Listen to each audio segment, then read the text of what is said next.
mbokk yi ñuy seetaan si dakarmidi.net ñu ngi leen di dalal ak jàmm seen émission jotaay politique seen émission di ñëwaat tey di dalal Aba Mbaye ñu gën ko xam si muy nekk secrétaire général convergence socialiste Aba Mbaye nekk tamit président du mouvement ëllëg si biir Aba Mbaye ñu ngi lay nuyu. maa ngi lay nuyu waaw ñu ngi lay dalal ak jàmm si dakarmidi.net si émission jotaay politique. Aba Mbaye tey ji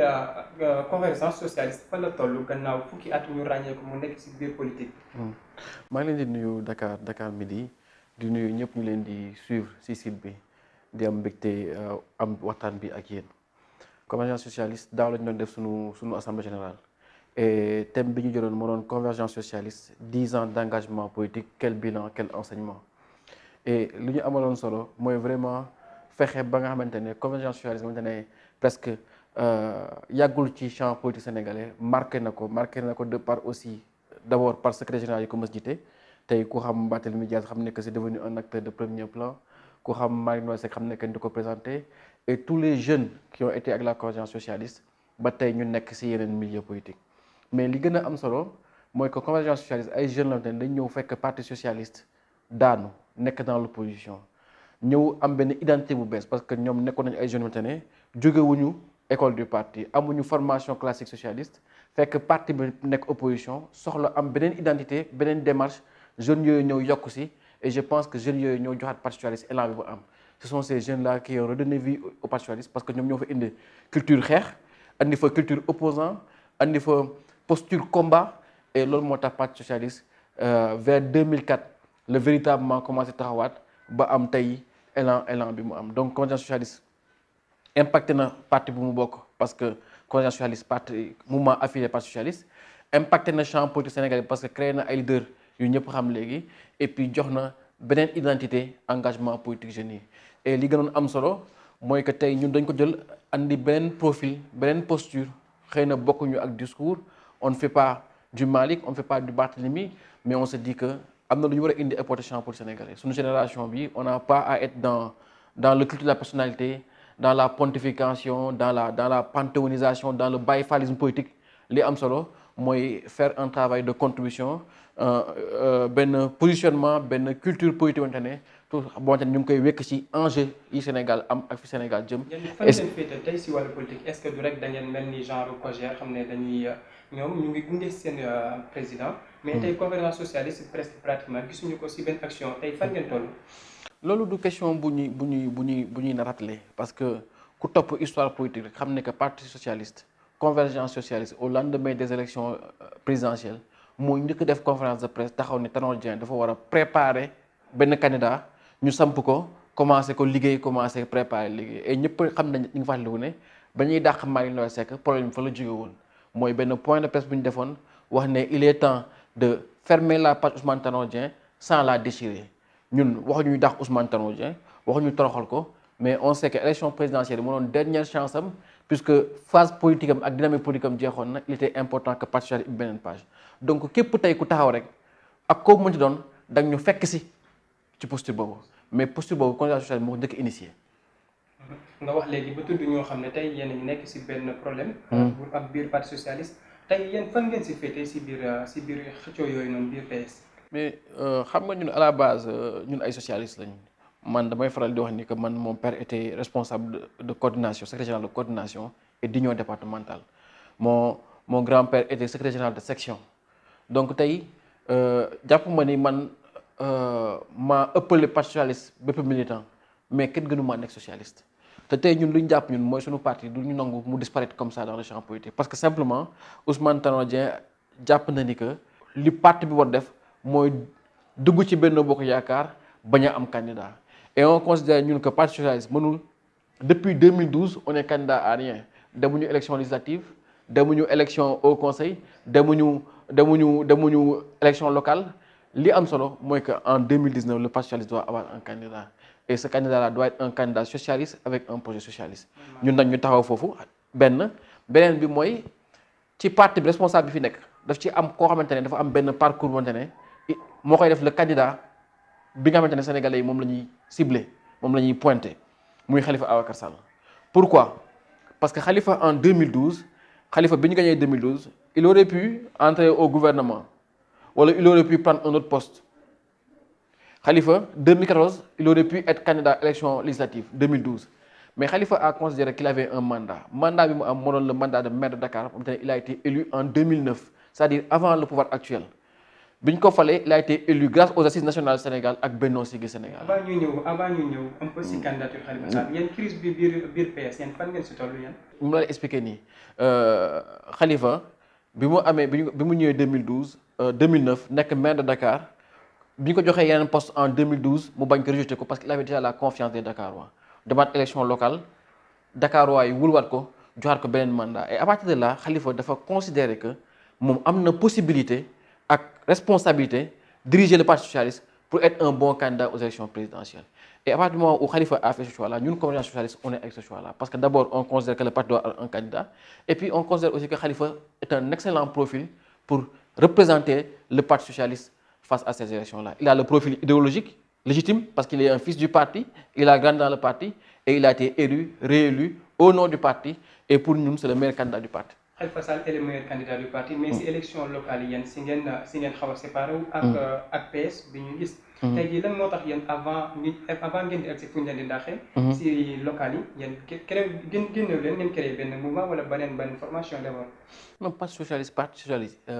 lekk la parti socialiste héritage la parti socialiste kenn moomu ko et ñun comme on te dit ñun mosuloo dégg ñu ne Ousmane Tanor Dieng du secrétaire général du parti socialiste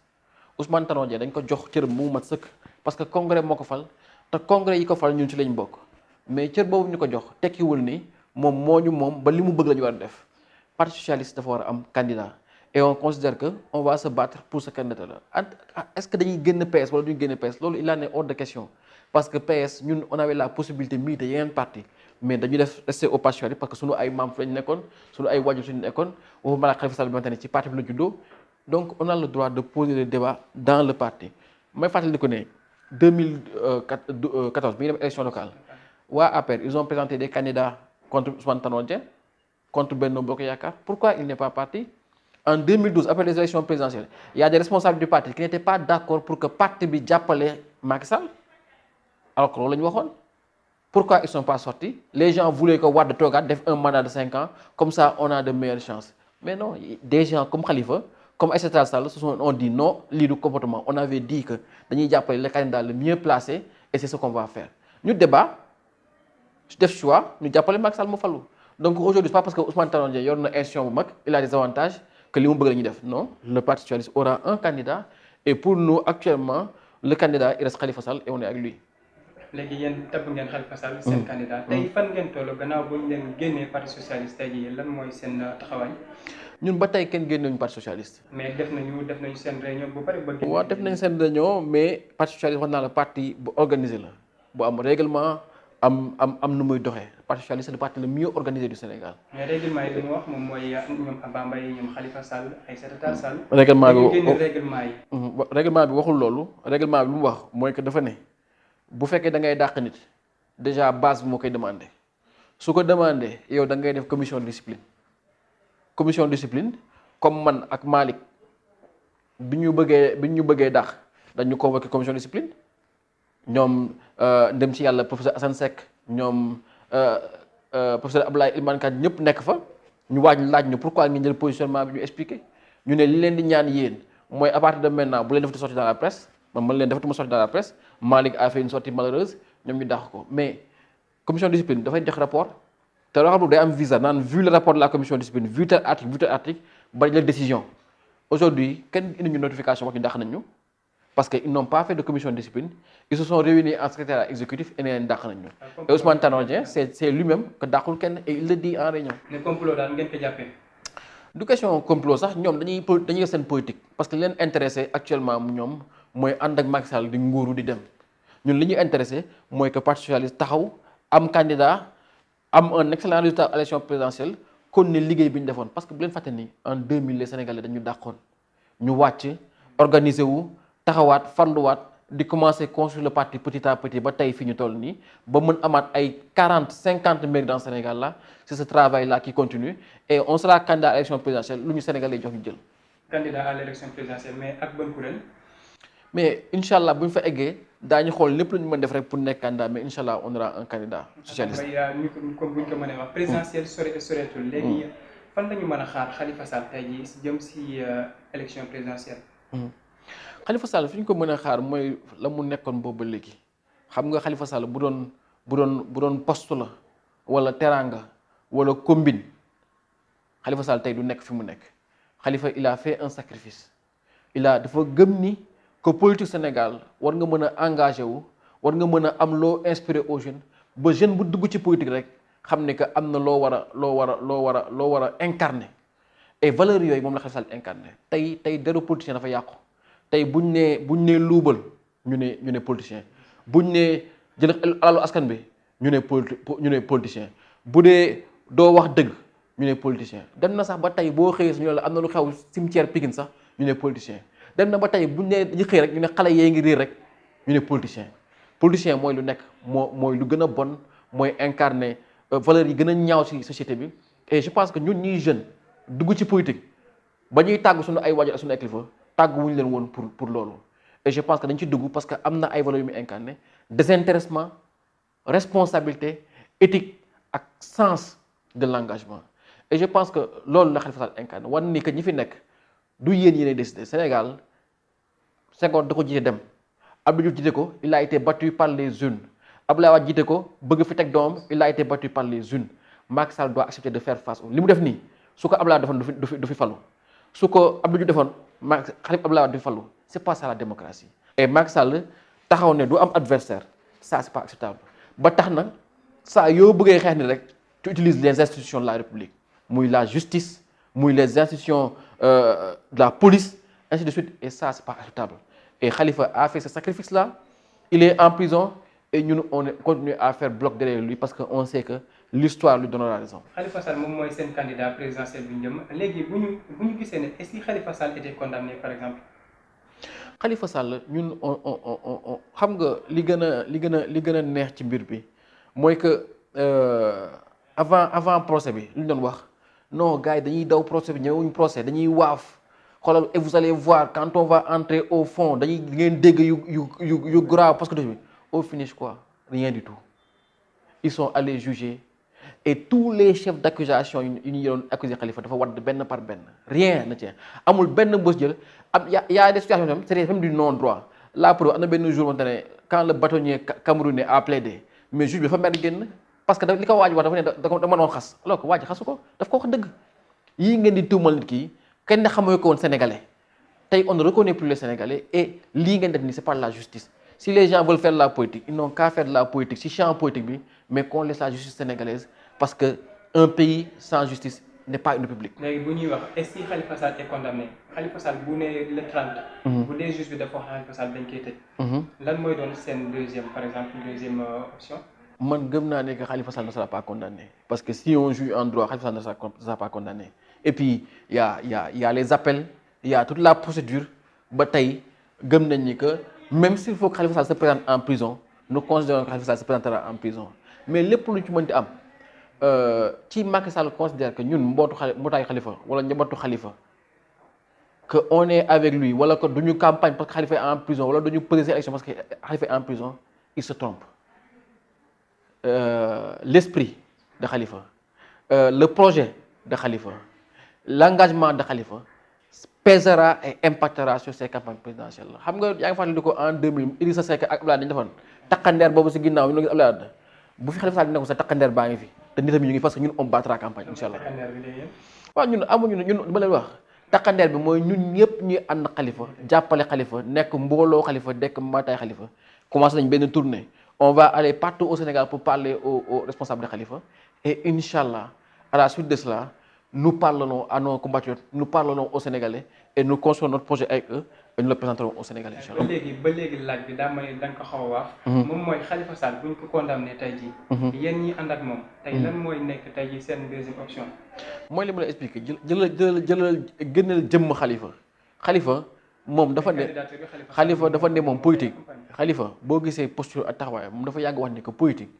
du jaay sa bopp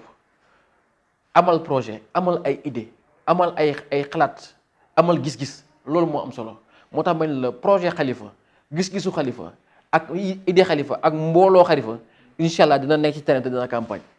présidentielle bi ñu jëm lan nga yaakaar ne noonu la ñu war a mën a def pour organisation bi jaar yoon bu ñu gisee coow li législative yëpp andi. mais loolu xam nga man damay oola l'opposition sénégalaise à ce que ñu jël seen ay responsabilités jël seen ay responsabilités mooy lan mooy que le président qu'on a en face li mu bëgg mooy rapport de force il faut aller au rapport de force. rapport de force mooy lan mooy que ñëpp xam nañ ni que fii ay problème mu débat sur le fichier électoral sur le processus électoral yooyu amul sens lenn rek moo am sens actuellement mooy Macky Sall li mu def gis nañ ko pour gagner les législatives il a saboté les élections à Touba il faut s'organiser pour que mu bañ saboter les élections à Touba il a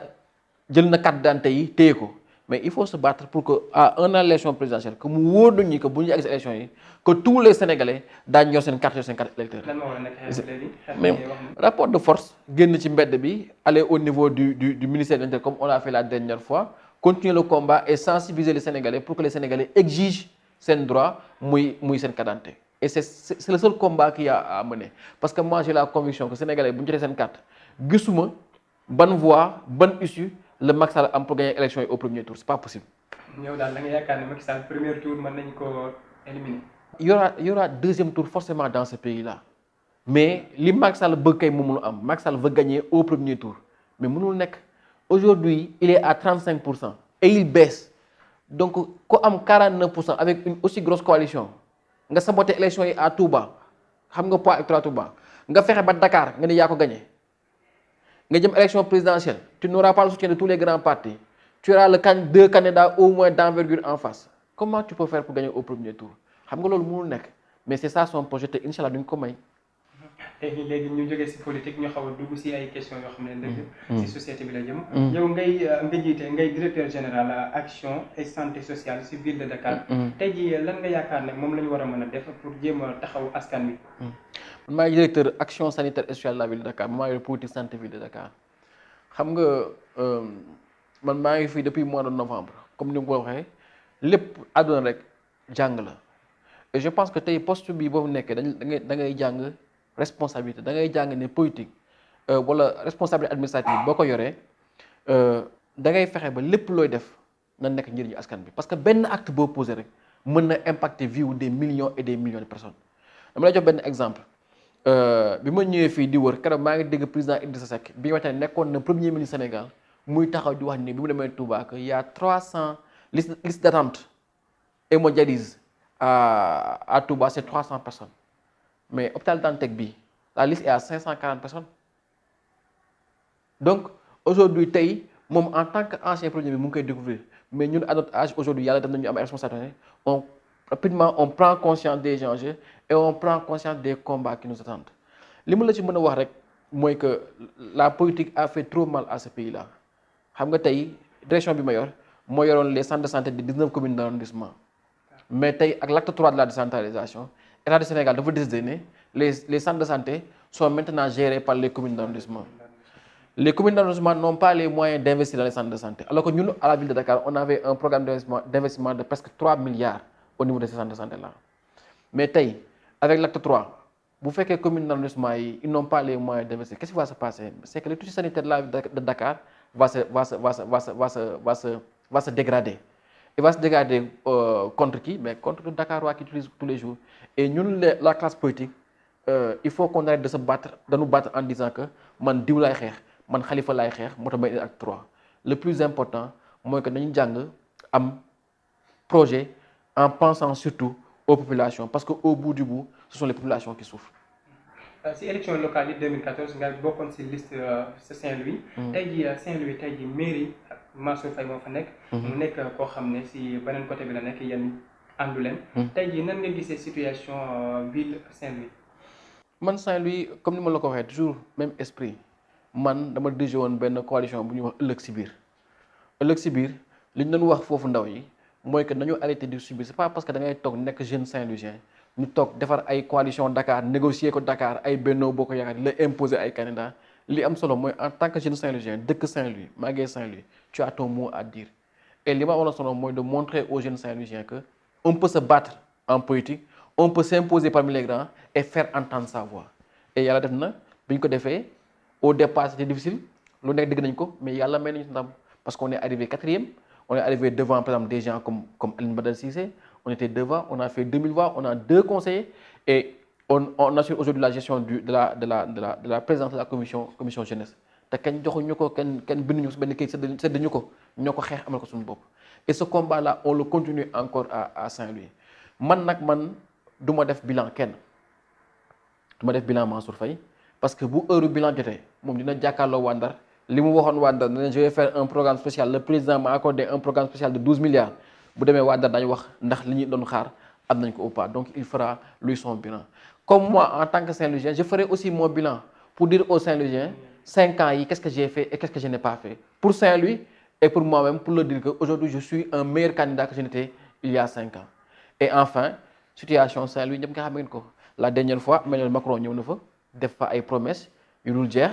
et aujourd'hui malheureusement ils étaient en train de construire benn mur aujourd'hui ça s'est effondré. Donc ñu ngi dig ay financement ba on attend encore et ñu ngi demander à l'État du Sénégal mu jël ses responsabilités parce que lépp lu ñu waxoon à Saint-Louis parce que ils n'ont rien respecté. question boobu lañ doon bëgg jëm sax. nga yaakaar ne tey jii lan moo war a nekk taxawaay bi. ñu gisee Emmanuel Macron dernière visite bu mu fa def ànd ak président Macky Sall. promettre nañu ay milliards yu bëri. ñu commencé liggéey bi mais tey jii lan moo war a nekk liggéey bi dëgg-dëgg pour mën a dimbali askan wi foofu. xam nga li ma lay wax mooy ñu ngi fi doon def benn début de solution ne dañuy def benn mur. am nañ beneen solution pour que mur bi gën a kawe gën a am doole gën a cher ils ont pas voulu le faire mais actuellement ils ont benn projet de 4 milliards.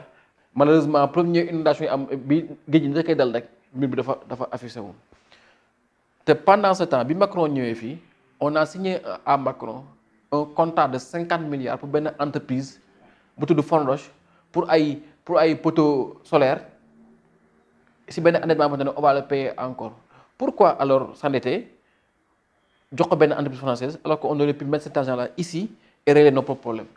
Est-ce que l'acquisition de ces poteaux lampadaires solaires là est plus important que l'avancée de la mer à Saint-Louis? Parce que attention à ce niveau là bés bu Langue de Barbarie cédé rek la mer va couper le fleuve en deux et ça benn catastrophe écologique boo xam ne kenn mënu ko xayma parce que tous les projets qu'on a OMVS et tout yëpp ay tombé à l'eau parce que de Saint-Louis à la Mauritanie la mer va prendre le fleuve. Donc c'est lii xew na catastrophe bu extraordinaire la mais il faut avoir l'honnêteté de reconnaître que ça demande des moyens importants et État du Sénégal la ñu demandé mu am volonté politique régler ce problème là une bonne fois pour toutes et arrêter un peu di tâtonner. Arrêter de tâtonner léegi ñu seetlu dernièrement président Macky Sall demoon na fi Diamniadio. problème bi xaw a jóg fan yi moom mooy li ñëpp di waxtaane moom mooy deuxième palais buy am Diamniadio. tey lan nga si yaakaar yow tey jii. duñu fi nekk di débattre sur un projet de palais donc il l'a pas construit il le dit kooku ça concerne lui et les Sénégalais tey loolu du priorité du xalaat mais il l'a lancé comme ça et on va pas accepter ñuy imposer ay débats yu ñuy nekk di wax soonte ne c'est pas l'essentiel aujourd'hui mooy que Macky Sall na jox Sénégalais seen ay quarante loolu lañu ko laaj ñu ko leneen. yow daal foofu nga taxawee. waaw si kàddu tey situation économique Sénégal la tey jii ñuy wax ay endettement yu bëri. tey jii yow lan moo si sa jàngat ñu jëm si question économique. waaw endettement bi mooy exemple bi mu lay jox léegi xam nga man bi may lire lettre circulaire 2018 xam nga lettre circulaire 2018 mooy sur le budget 2018 et mooy détailler tout ce que le budget doit la mooy priorité Sénégal ci budget 2018 bi ñu eggee chapitre endettement boobu dañ ne État du Sénégal. Actuellement mu ngi am 60,20% endettement alors que norme union communautaire UEMOA bi c'est à 70%. Donc le Sénégal est encore loin de l'endettement alors que FMI daf leen waxul leen walool FMI daf leen ne woon attention ce rythme d'endettement ça va trop vite parce que il y a quelques années l'endettement était en 2014 on était à 23% du PIB de remboursement de la dette. Aujourd'hui on est à presque 40%. Mais li ci gën a am solo mooy ñoom dañu bind ci lettre circulaire bi que ñoom ils vont arrêter les offres spontanées xam nga offre spontanée mooy lan mooy li ñu def ak Fonroche maanaam genre marché yu ma 50 milliards 100 milliards nga xamante ne day ñëw du jaar benn appel d'offre day ñëw rek dugal ko circuit bi mu nekk de l'endettement. Un État qui te dit j'arrête les offres spontanées en 2018 et qui 3 mois après n'est pas capable de respecter sa position. C'est ça la situation du Sénégal. Beneen bi li ñu ci mën yokk mooy eurobond yi ñu levé la dernière fois. À des taux aussi chers sur des périodes aussi longues et kenn mënu la wax ni ils disent qu'ils vont financer des projets waxuñu la ban projet la ñuy financer la seule chose bi ñu la wax nee nañ la que ça va servir une partie va servir à rembourser une dette. donc ça veut dire quoi mooy Sénégal commencé na suul bukki sulli bukki mooy lef fii fay fële taaba fii xool li fii taf fii et ça c'est pas un pays qui dit qu'il veut être émergent. bu ñu agsi si cappaandawu émission yi jotaay politique tey lan moo nekk sa dernier mot.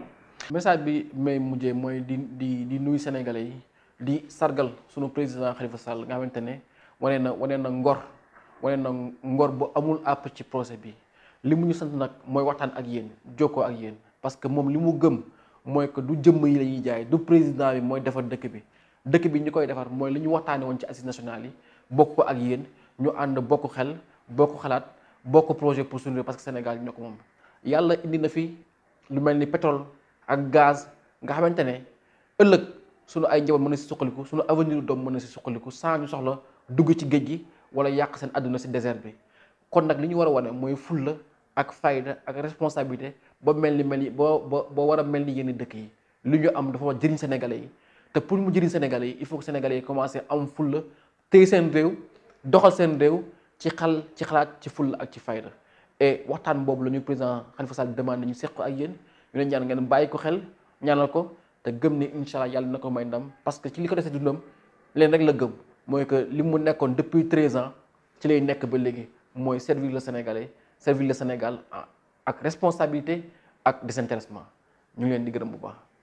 mu nekkoon seen émission jotaay politique tey ñu doon dalal Abba Mbaye bokk ci parti socialiste nekk secrétaire général convergence socialiste ñu leen di jox dig daje seen beneen émission jotaay politique ak beneen invité ñu leen di jaajëfal ci topp bi sur dakarmidi.net.